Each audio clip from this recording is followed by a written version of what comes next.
Grève dans le secteur de la santé, les agents de santé du CHU Gabriel Touré assurent le service comme d'habitude. Un mot de littérature dans cette édition, lancement du livre Les mots et les remèdes de l'Afrique de Mohamed et Abidou Djoubia. Nous aurons des précisions dans ce journal. L'actualité à l'international, le Nigeria célèbre le retour anticipé des 2 trésors du royaume du Bénin.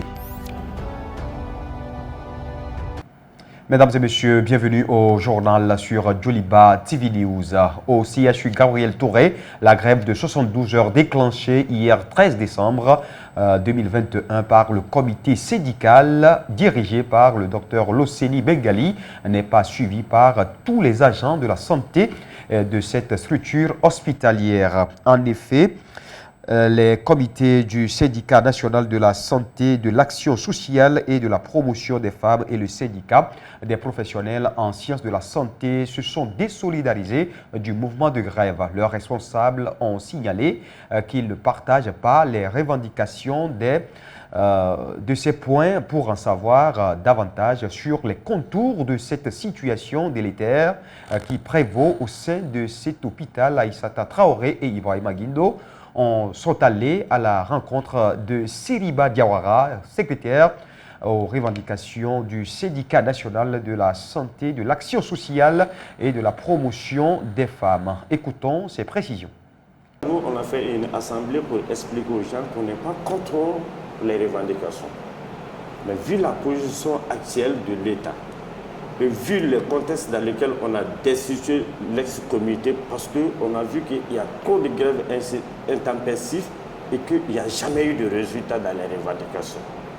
Donc on a essayé de prendre les revendications qu'on a divisées en 3 niveaux. Les plus urgents, là il faut adresser les plus urgents. On a dit le plus urgent, c'est peut-être l'émolument d'un professeur. La grève décrétée actuellement est une grève décrétée par le bureau déchu et que le bureau nouvellement nommé a tout fait pour que les gens puissent comprendre que ce n'était pas le moment qui nous laisse la main de négociation afin d'y aboutir à un bon sens, la négociation. Ce qui fait qu'aujourd'hui, il y a certaines personnes qui viennent au travail, il y a d'autres qui ont arrêté. Il y a à peu près 10 à 11 points. Et moi, je pense que sur les 10 à 11 points, le point brûlant, le point crucial, c'est l'émolument. Qu'il faut payer, après 7 mois de retard, qu'il faut payer aux médecins. Le département est en train de bien analyser sur quelle base il faut agir pour ne pas encore empirer les choses. Je demande à ce que l'autorité, que les bénéficiaires en tant que des responsables médicaux, en tant que des personnes sensibles et qu'en tant que le métier noble et social, qu'on essaie de revenir à la raison en se disant que certes il y a l'argent, il y a le droit, mais le devoir il doit être premier. C'est le serment que nous avons prêté de Nightingale et de l'Hippocrate. Donc pour moi, chacun doit revenir à la raison. Afin de venir à bout du phénomène des enfants de la rue, l'ONG Avenir Enfants Sahel a tenu un atelier de plaidoyer, d'information et de sensibilisation des autorités locales et des leaders communautaires en commune 6 du district de Bamako ce mardi 14 décembre 2021. Écoutons le coordinateur du projet au micro de Moussa Tembile. Je pense que le message est en train d'être passé partout où moi je passe. Les gens sont en train de dire que le phénomène des enfants en situation de rue est devenu une réalité à Bamako ici. Parce que partout où tu passes, que ce soit au niveau des gares routières, que ce soit au niveau des mosquées, au niveau des fêtes grandes, vous voyez qu'il y a des enfants passés par là. Là maintenant, le message que nous on a à donner, c'est de prendre soin de ces enfants. Parce que les enfants là, en situation de rue, ils sont dans cette situation malgré eux-mêmes. Parce que c'est dû à beaucoup de facteurs. Mais notre message est de sensibiliser l'ensemble de la population. Parce que moi, en tant que parent d'enfant aussi, ça nous interpelle tous. c'est de donner le maximum d'informations aux gens afin de prendre soin de ces enfants. Et ces enfants-là aussi, on peut les insérer dans les activités généralistes de revenus. Après les 6 communes, même l'objectif que nous sommes fixés, comme c'est un projet pilote qui commence à partir du mois d'octobre et doit prendre fin après le 31 janvier. Mais pendant cette période aussi, même après les ateliers aussi, nous comptons nous rendre au niveau de chaque commune et au niveau des différents chefs de quartier, au niveau de tous les leaders communautaires, le groupement des femmes, le groupement des jeunes, la presse. Mais on doit même organiser des émissions radio, des émissions TV, afin de sensibiliser le maximum d'informations. D'une actualité à une autre, le Haut Conseil pour l'unité de l'Azawad HCUA accuse la force Barkhane d'avoir tué l'un de ses officiers. Les faits se seraient déroulés le samedi passé dans la région. Outre l'officier du HCUA, un jeune homme aurait aussi perdu la vie. Les 2 hommes revenaient de Tezawaten, ville frontière entre le Mali et l'Algérie, où ils avaient séjourné pour préparer le congrès du HCUA qui doit se tenir début janvier. Le HCUA et la CEMA font part de leur consternation et dénoncent un assassinat extrajudiciaire. À présent, l'image du jour consacrée au Panthéon, qui est un monument de style néoclassique situé dans le 5e arrondissement de Paris. Prévu à l'origine au XVIIIe siècle pour être une église qui abriterait la chasse de Sainte-Geneviève, ce monument a depuis la Révolution française vocation à honorer de grands personnages ayant marqué l'histoire de France, hormis pour les carrières militaires normalement consacrées au Panthéon militaire des Invalides. Ils sont notamment inhumés Voltaire, Jean-Jacques Rousseau, Victor Hugo et plusieurs autres célébrités de l'histoire française. L'architecture reprend notamment la façade du Panthéon de Rome, construit au 1er siècle avant Jésus-Christ, surmonté d'un dôme qui s'inspire de Tempietto, de l'église San Pietro en Italie. Les différents dessins de sa construction, sa décoration, les inscriptions et les symboles qui y figurent permettent de parcourir la construction lente et contrastée de la nation française. Ce monument, considéré comme un lieu de mémoire, est ouvert au public et géré par le Centre des monuments nationaux. Suivons à présent l'actualité internationale avec Oumou Makalou.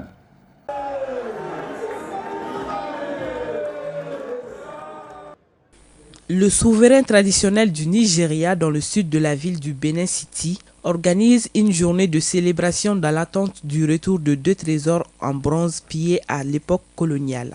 Les pièces ont été remises par les universités d'Aberdeen et de Cambridge lors d'une cérémonie officielle à Loba, au chef du royaume du Bénin, dont les ancêtres ont régné sur la région lorsqu'elle a été saccagée par les soldats britanniques en 1897.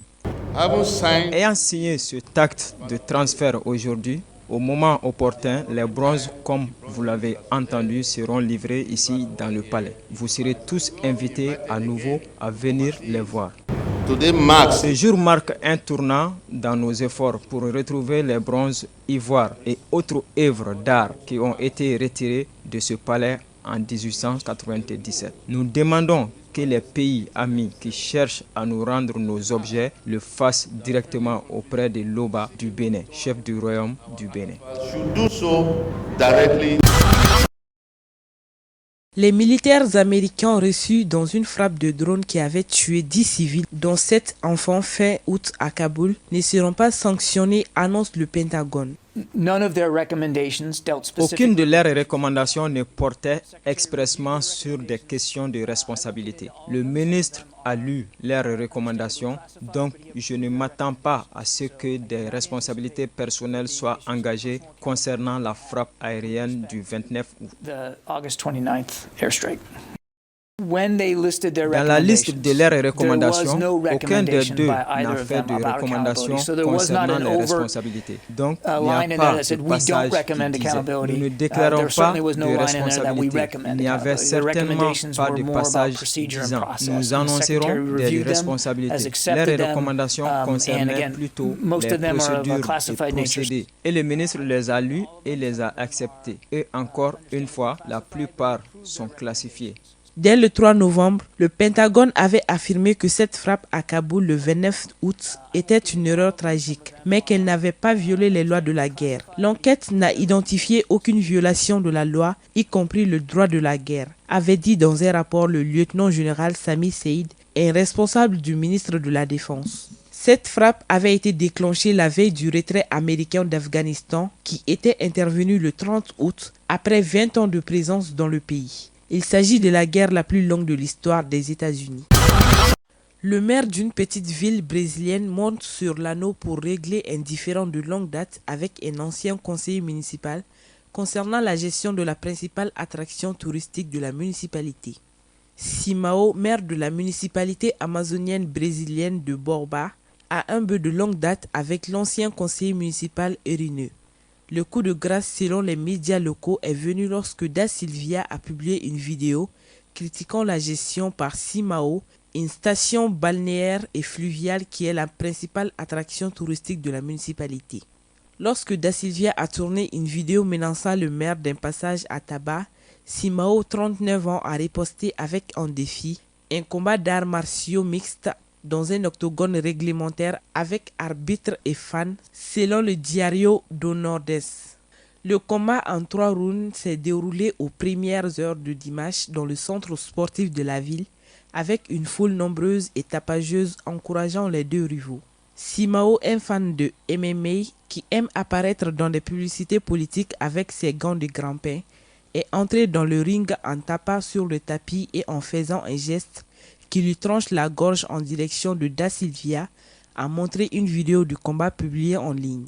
Les deux hommes torse nus n'ont pas perdu de temps à se jeter l'un sur l'autre, mais ont semblé se fatiguer rapidement. Da Silvia a réussi à faire tomber le maire à 2 reprises, une fois avec un coup droit précoce, une fois avec un balayage de jambes au 3e tour, mais les juges ont déclaré Simao vainqueur. Le couple semblait avoir épuisé son animosité. À la fin du combat, échangea une étreinte de bonne humeur. Je l'évoquais dans les titres, le livre intitulé « Les mots et les remèdes de l'Afrique », coécrit par Mohamed et Amidou Doubi, a été officiellement lancé samedi 11 décembre 2021 à Moussokounda, édité par les éditions Baudelaire de France. L'ouvrage « Les mots et les remèdes de l'Afrique » livre un diagnostic des maux qui gangrènent le continent africain et propose des pistes de solutions pour une Afrique prospère. Reportage Youssouf Kone et Moussa Tembile.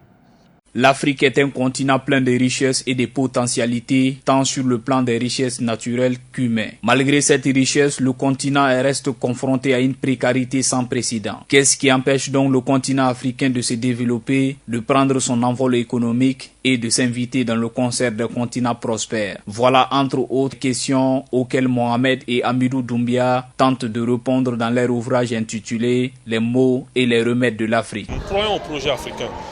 Et pour que le projet africain puisse voir le jour, il faudrait qu'on réfléchisse à nos mots et à trouver des pistes de solutions qui puissent véritablement permettre à l'Afrique de prendre le chemin de la prospérité. C'est pourquoi, dans le livre, nous parlons de notre société, nous parlons de mauvaise gouvernance, nous parlons de déficit d'alternance au niveau de nos pays, nous parlons surtout de l'égoïsme, de l'individualisme, qui sont des mots que nous devons véritablement soigner. Donc le livre parle de tout ça. Au-delà du diagnostic des maux dont souffre le continent et qui brouille toute perspective de développement, les deux auteurs proposent également des pistes de solutions. Ils pointent notamment du doigt le manque de l'union sacrée des dirigeants africains pour un continent indépendant et prospère. Il faudrait qu'on trouve les moyens nécessaires pour qu'on se mette ensemble. Se mettre ensemble, pas seulement se mettre ensemble, mais il faudrait qu'on mette la vertu au cœur de nos actions. Il faudrait que les dirigeants africains comprennent qu'il est arrivé à un moment donné qu'on aille vers l'excellence, qu'on ne regarde pas dans le rétroviseur et qu'on travaille véritablement à regarder les meilleurs du monde pour nous en inspirer. L'individualisme des dirigeants africains qui ne pensent qu'à leur bien-être personnel et celui de leur famille n'aide pas le continent et cultive l'injustice dans les pays africains. Mais que nos responsables le comprennent, que seuls nous ne pouvons pas le faire. Nous avons besoin d'une démocratie forte dans notre pays où les acteurs seront véritablement engagés à mettre les valeurs de la démocratie, mais pas une démocratie au service d'un individu, pas une démocratie qui va servir à enrichir des hommes et non la collectivité. Nous devons, à travers notre économie, créer de la richesse et faire en sorte que ces richesses soient équitablement réparties. C'est une richesse équitablement répartie qui va faire en sorte qu'il y aura moins de tensions sur notre continent. Les mots et les remèdes de l'Afrique est disponible dans des librairies à Bamako. Voice Mali, en collaboration avec Oxfam, Goratoire et ICAM, a procédé à la remise des prix aux lauréats du concours de slam dénommé Nous célébrer l'inclusion. L'objectif de cette compétition entre différents groupes de slam est de soutenir les meilleurs projets qui favorisent la diversité et l'inclusion des personnes marginalisées et handicapées. La cérémonie de remise des prix s'est déroulée le samedi 11 décembre 2021. Aïssata Traoré et Adama Sanogo. Permettre l'insertion grâce au slam et soutenir les personnes défavorisées, telle est la mission que s'est donnée Voice Mali en collaboration avec Oxfam, Arrogatoire et ICAM en organisant ce concours de slam. Pour cette édition, le premier prix est revenu au projet AMI de l'association Jeunesse Art. Je suis très heureuse d'avoir ce premier prix pour notre association parce que AMI, c'est vraiment une histoire qui ne mérite pas d'être revécue par une autre personne. Selon la représentante de Voice Mali, le choix n'a pas été facile. Les gens ont travaillé dur pour que nous puissions arriver aux 10 associations qui ont été retenues. Soyez-en félicités. Soutenir les initiatives inclusives et inspirantes qui favorisent la diversité et l'inclusion, tel est l'objectif de Voice Mali, un objectif que les bénéficiaires entendent réaliser dans un futur très proche. On va commencer à mettre en place le projet. Ce que le prix pourra faire, on va commencer avec ça. Et on va continuer à chercher des financements pour vraiment accomplir toutes les activités du projet. Après ce prix, la première tâche est de le mettre en œuvre dès la première semaine. Notons que pour cette première édition du concours de slam, le lauréat du premier prix empoche près de 17 millions de francs CFA. Le deuxième et le troisième reçoivent respectivement 9 millions et 6 millions de francs CFA.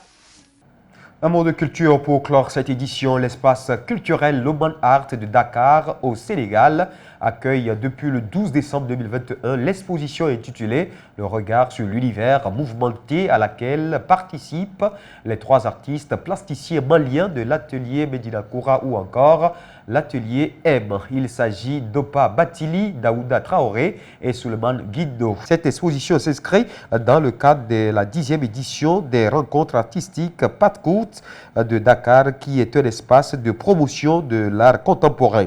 Patkout se veut un espace de rencontre et de partage entre les galeristes, les artistes et le public autour de l'art contemporain. Les 3 artistes maliens sont accompagnés dans cette exposition par 2 artistes, à savoir Doy Doutz et Loman Paulistek. L'exposition se poursuivra jusqu'au 12 janvier 2021. Mesdames et messieurs, cette édition s'achève ainsi. Merci à vous de l'avoir suivi. Très bonne suite de nos programmes sur Djoliba TV News.